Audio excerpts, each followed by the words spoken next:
सपना, प्रीति और भूमि की शादी शहर में बसे 3 भाइयों आलोक, पराग और रौनक से हो जाती है। शादी करके तीनों जैसे ही अपने ससुराल आती हैं तो हाथ में आरती की थाली लिए उनकी सास जानकी उनका गृह प्रवेश करवाते हुए कहती है, आओ मेरी तीनों बहुओं, अब अपने पैरों से इस कलश को गिराकर अंदर आ जाओ। जी सासू माँ। बड़ा सा ससुराल देखकर तीनों देसी बहुएं टशन में बोलती हैं, हाय दैया, ये तो एकदम फिल्म स्टार शाहरुख खान के घर जैसा घर है प्रीति। हाँ सपना, अगर ऐसा घर अपने गांव में होवे ना तो गर्दा गर्दा मच जाई। हमको तो अपनी आंखन पर विश्वास ही नहीं हो रहा है कि हमारी शादी इतना बड़ घर में हुई है।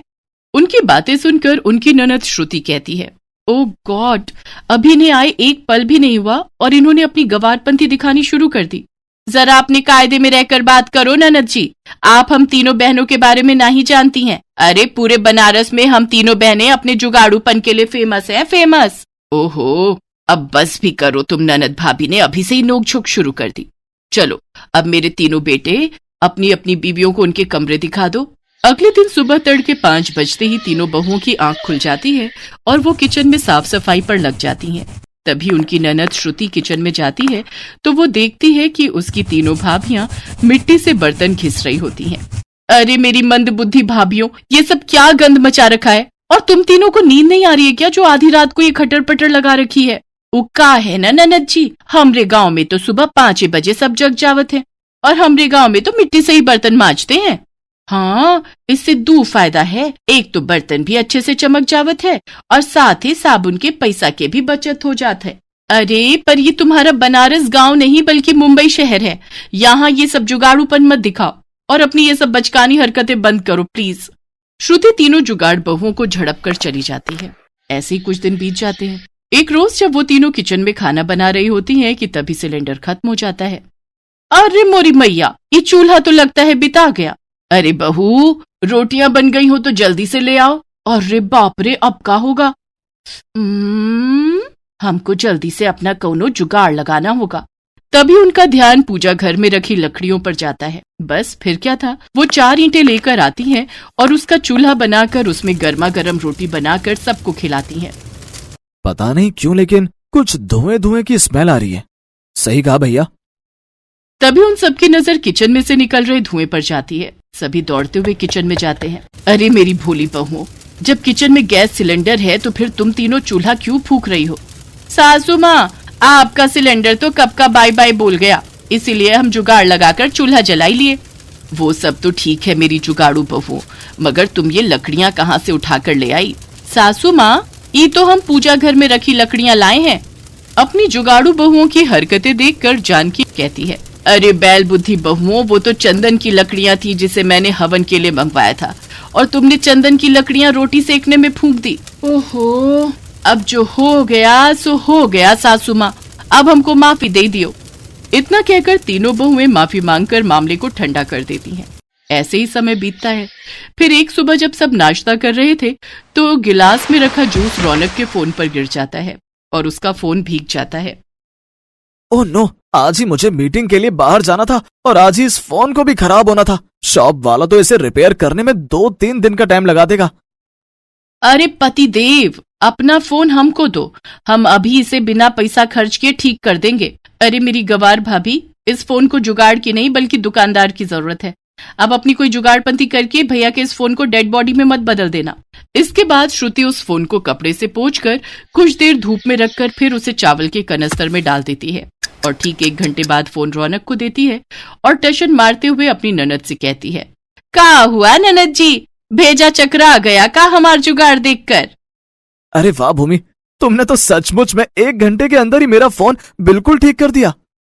देखा हमरा कमाल, फोन भी झट से ठीक हो गया और पैसा भी बच गया। अरे जुग जुग जियो मेरी प्यारी बहुओं, आज तो सचमुच तुमने बचत करके सर्वगुण संपन्न बहुओं वाला काम किया है।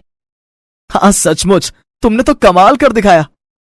रौनक और सास के मुंह से तारीफ सुनकर उन तीनों बहुओं को शह मिल जाती है। ऐसे ही एक दिन जब सपना वैक्यूम क्लीनर से घर की सफाई कर रही होती है तो अचानक से वैक्यूम क्लीनर काम करना बंद कर देता है। अरे मोरी मैया, ये बिजली से चलने वाला झाड़ू तो बंद हो ही गवा, अब क्या करे? जल्दी से कौनो जुगाड़ सोच सपना, ताकि अपना कामो बन जाए और हमरे पैसे भी बच जाए। सपना ये सोच ही रही होती है कि तभी उसका ध्यान अपनी सोसाइटी के पार्क में लगे खजूर के पेड़ पर जाता है। अरे वाह, क्या जुगाड़ू आइडिया आया है हमरे दिमाग में। सपना सोसाइटी के पार्क में जाती है और खजूर के घने पत्तों को तोड़ने लगती है कि तभी वहां गार्ड आकर गुस्से में बोलने लगता है। अरे ओ बॉडम औरत, इन पेड़ों को क्यों तोड़ने में लगी हुई हो? अरे ओ चौकीदार बाबू, अगर ज्यादा चबड़ चबड़ की ना तो हम देंगे तो को एक उल्टे हाथ का, समझे? और वैसे भी ये पार्क तो हर बाप का है का। गार्ड को 4 बातें सुनाकर सपना खजूर के घने पत्ते तोड़ लाती है और उन्हें लेकर घर आती है और उससे झाड़ू बनाकर तैयार करती है और झाड़ू लगाने लगती है। तभी जानकी गुस्से में तिलमिलाते हुए उस पर बिगड़ते हुए कहती है, क्यों रे सपना बहू, ये मैं क्या सुन रही हूँ? तू सोसाइटी के गार्ड से लड़कर आई है और ये तेरे हाथ में क्या है? सासू माँ, ये झाड़ू है जिसे हमने खजूर की टहनियों से बनाया है।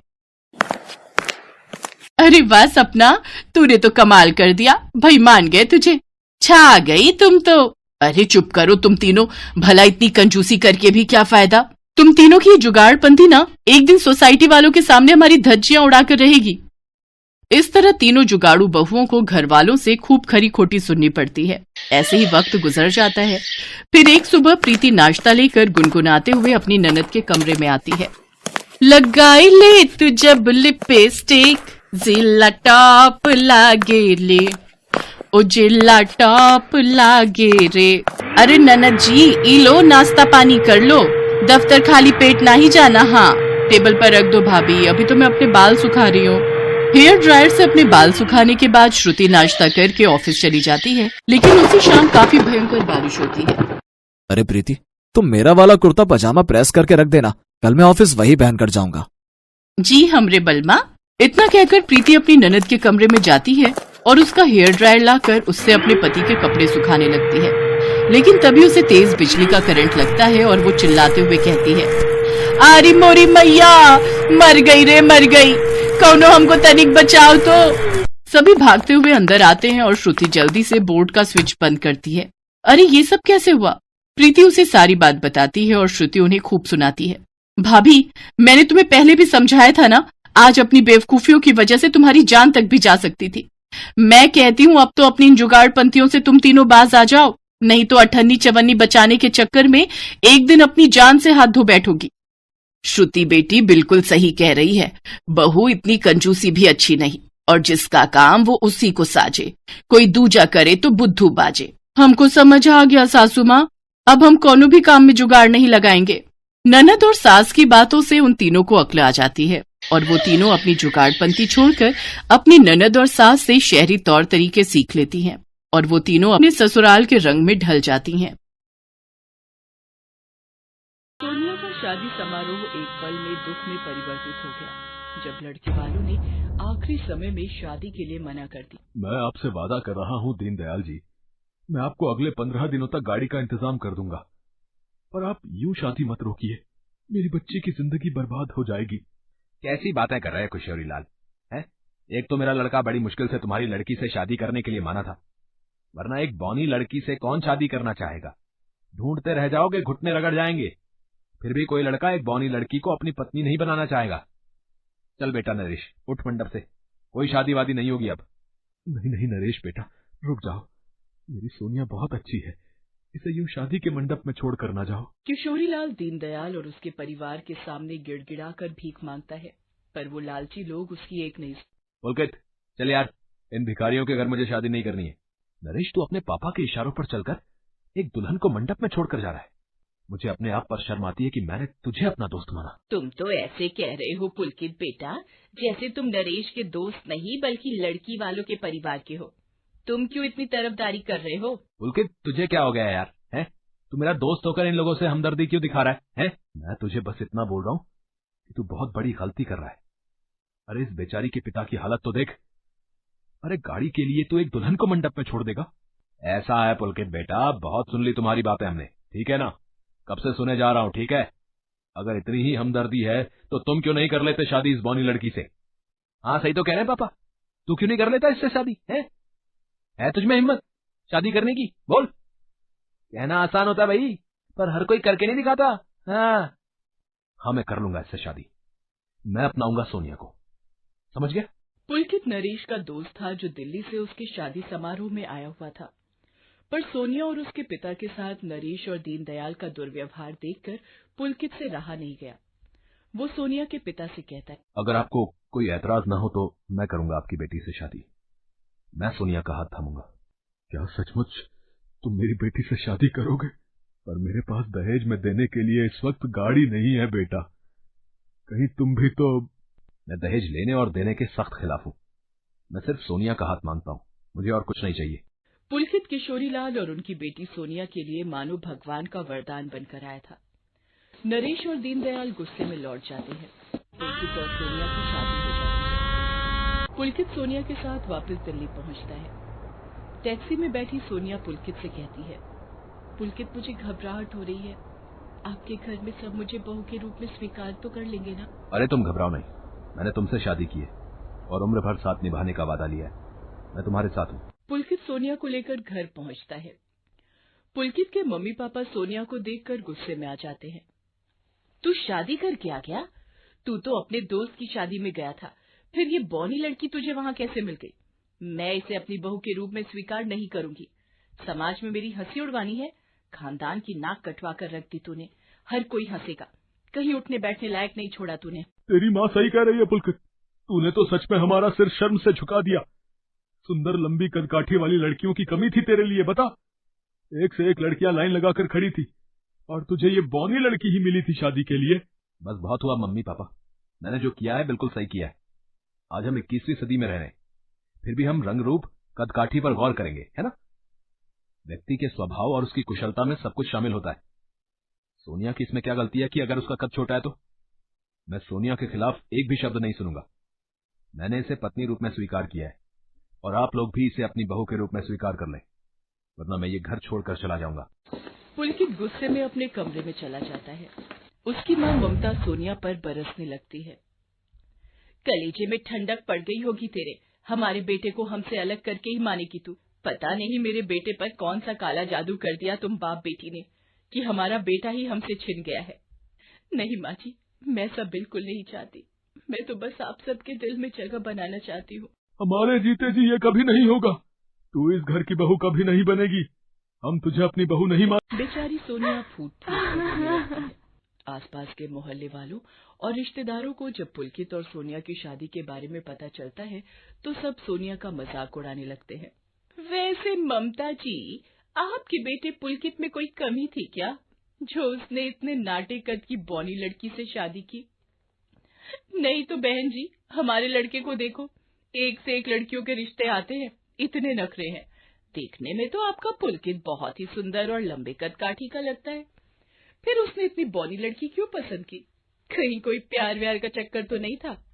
अब अपने आप को ही देख लो ममता जी, आप आज भी देखने में हेमा मालिनी से कम नहीं लगती हो। क्या करूं बहन जी, जब किस्मत फूटी हो तो कुछ दिमाग काम नहीं करता। पता नहीं अपने दोस्त की शादी में गया था, वहीं से पकड़ कर ले आया इस मनहूस को। माँ जी, ये चाय और पकौड़े लाई थी, रख दो यहीं पर और जाओ यहाँ से। आपकी नौकरानी कहाँ गई ममता जी?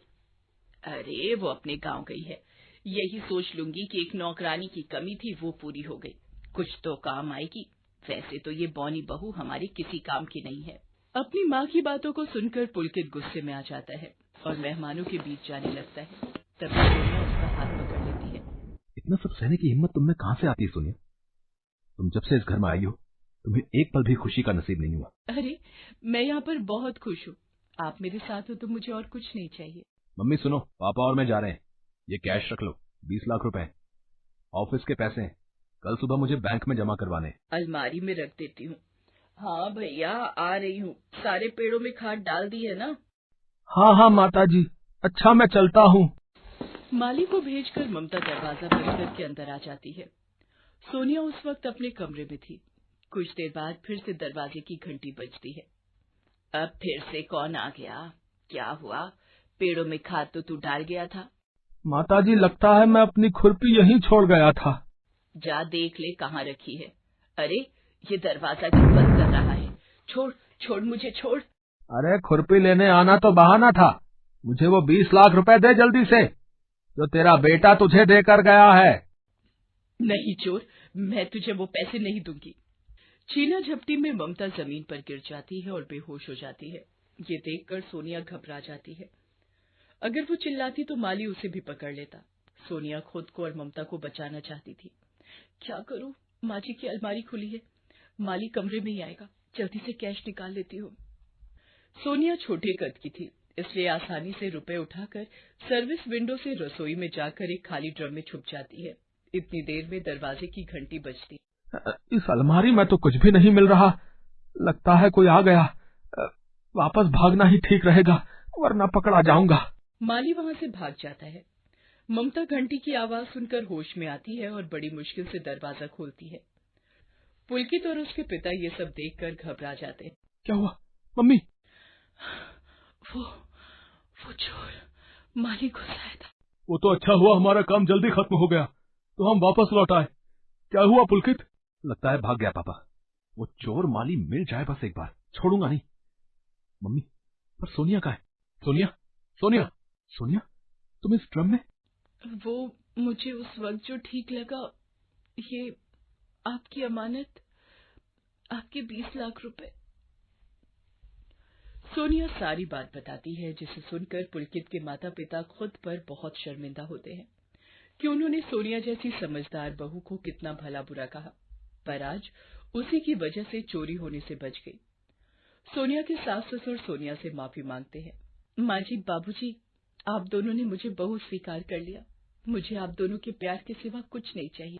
मुझे तुम पर गर्व है कि तुम मेरी पत्नी हो।